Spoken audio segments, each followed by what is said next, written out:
I was thinking about how maybe it's not a mistake that you're going through what you're going through. Maybe you didn't make the wrong decision. Maybe you're not being punished. Oh, see, now that was the word.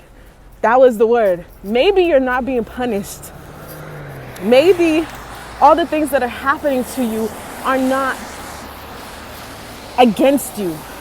Maybe it's just part of the journey. Maybe it's just exactly what you're supposed to go through to reach big time, what you're supposed to go through to become who God created you to be. What if all of this is on purpose, exactly on time, what you're supposed to be going through to reach your purpose, to fulfill the purpose that God created you for? What if it's not a mistake? What if you're not being punished? What if everything's going exactly how it's supposed to, right? Because let's give an example. Nah, let's not give an example because I don't know the specifics to everybody's life, but you can imagine that some people have had to go through some stuff that was not nice, was not cute, and now we look at them and they look all healed and everything's perfect and they reach their dreams and everything's amazing. But you don't know what they had to go through, you know, because there was a time before they knew that they were destined for greatness, right? They were just a regular schmegular person, just going along life, just doing what these people are telling you to do, like, this is life, right? Until they realize, nah, I'm somebody. I'm supposed to be somebody. I'm supposed to hold power. I'm supposed to become something greater than anyone around me has ever seen before.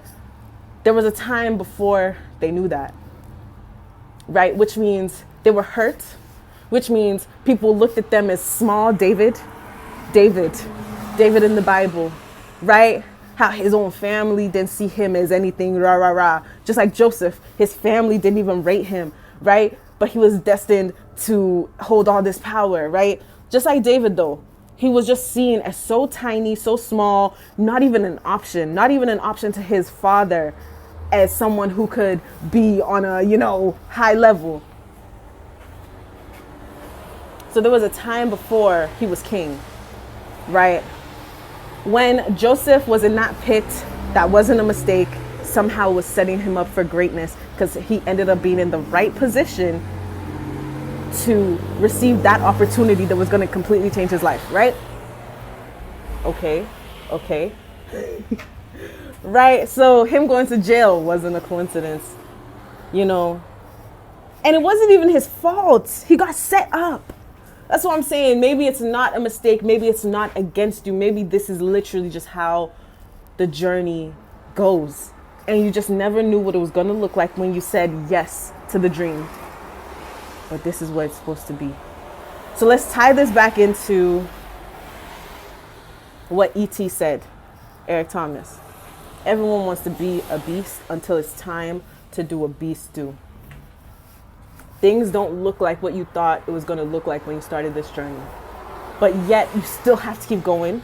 You might not even feel as passionate as you did when it started, but you still have to keep going with whatever you have left in you, right? And I love the promise. I love the truth that when it comes to God, all you have is all you need, right? You're not too broken. You're not too far off. You're not too far drifted.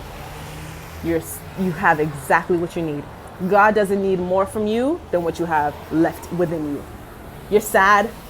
God can still work with it. You're tired. You're tired. God can still use you. You can still get to your dreams. You feel what I'm saying? So everyone wants to be a beast until it's time to do what beasts do. That word just keeps replaying in my mind. And credit E.T., Eric Thomas, he said it.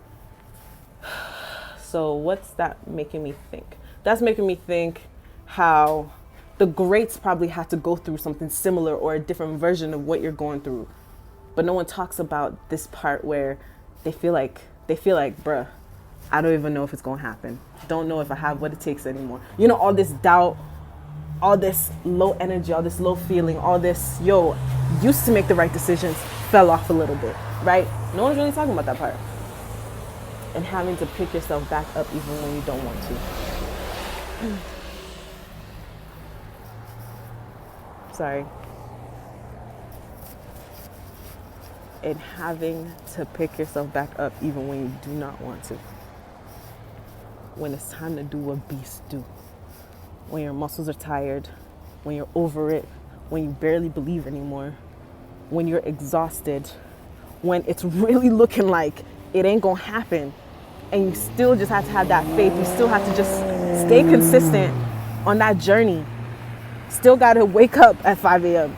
Still gotta do the things that you know you're supposed to be doing, the right things, right? It hurts. Going to the gym hurts. It's not cute. It's not cute.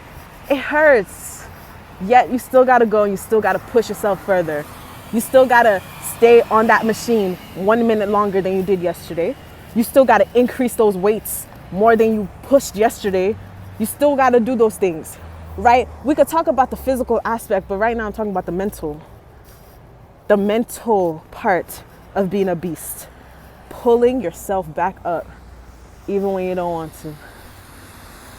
So I guess this could be a thought that we continue to touch on with time.